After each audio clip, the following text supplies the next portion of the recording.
conformity. And there you have the trouble today. It's conformity, people acting like everyone else without knowing why, without knowing where they're going. Now think of it. In America right now, there are over 18 million people 65 years of age and older. And most of them are broke.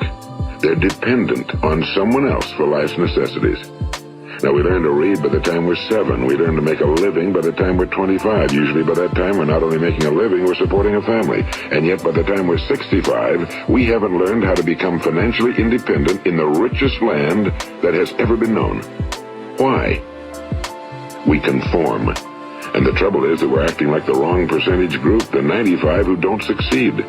Now, why do these people conform?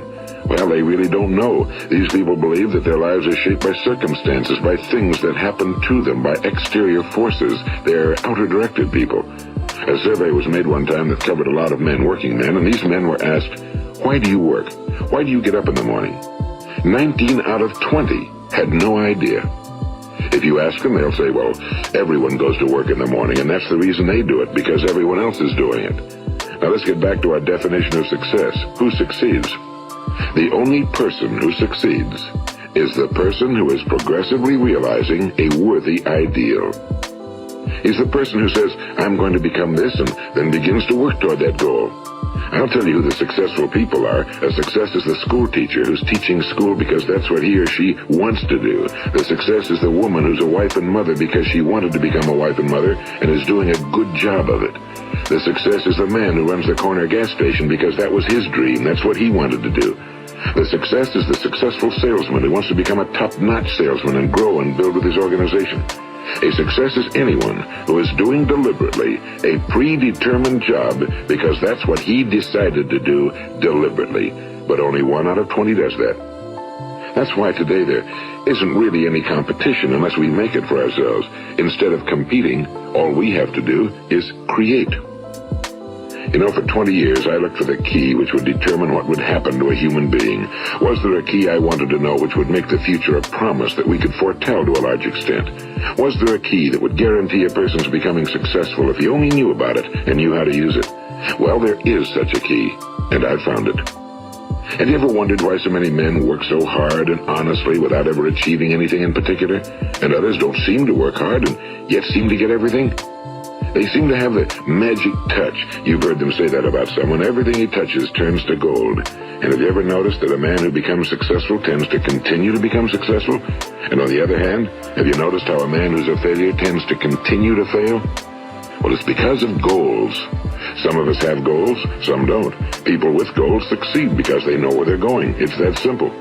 Think of a ship leaving a harbor, and think of it with the complete voyage mapped out and planned. The captain and crew know exactly where it's going and how long it'll take. It has a definite goal.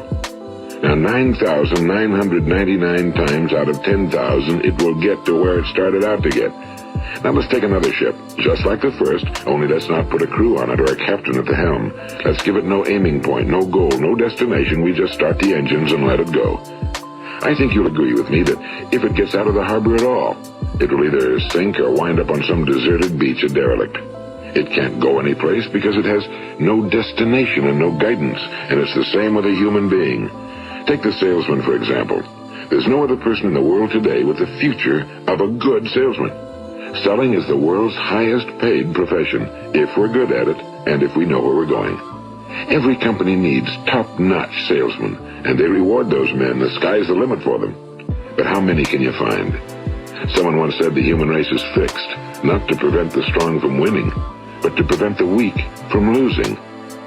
The American economy today can be likened to a convoy in time of war. The entire economy is slowed down to protect its weakest link, just as the convoy had to go at the speed that would permit its slowest vessel to remain in formation. That's why it's so easy to make a living today. It takes no particular brains or talent to make a living and support a family today. So we have a plateau of so-called security, if that's what a person's looking for. But we do have to decide how high above this plateau we want to aim. Now let's get back to the strangest secret in the world, the story that I wanted to tell you today. Why do men with goals succeed in life and men without them fail? Well, let me tell you something which, if you really understand it, will alter your life immediately. If you understand completely what I'm going to tell you from this moment on, your life will never be the same again. You'll suddenly find that good luck just seems to be attracted to you. The things you want just seem to fall in line, and from now on you won't have the problems, the worries, the gnawing lump of anxiety that perhaps you've experienced before. Doubt, fear, well, they'll be things of the past. Here's the key to success and the key to failure. We become what we think about.